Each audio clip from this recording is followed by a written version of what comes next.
आपकी भोजपुरी दरभंगा।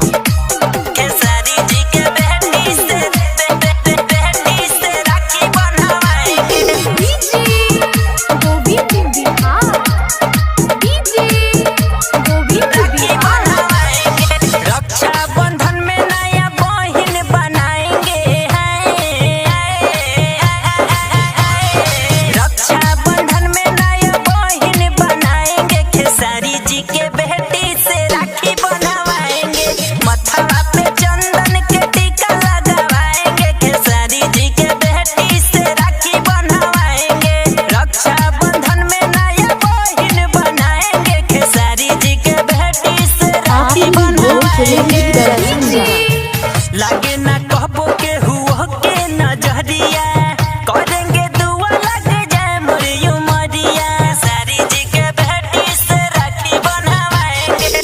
लागे ना कहबो के हुआ के नजरिया करेंगे दुआ लग जाए मोरी उमरिया साल भर पे आता है खुशियाँ मनाएंगे।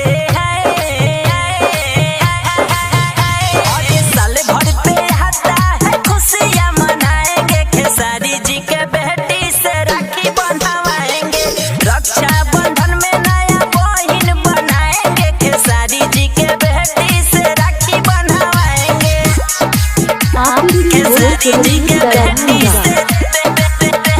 से राखी बंधवाएंगे। कबो नया सूस भरे नया नवा कहले पंकज प्रदीप गाही गनवा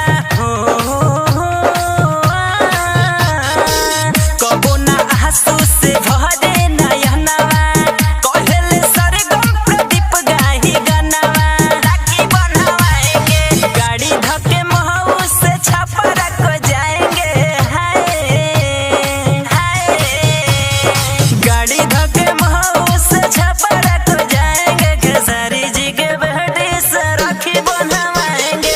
रक्षा बंधन में नया बहिन बनाएंगे खेसारी जी के बेटी से आपकी भोजपुरी दरभंगा।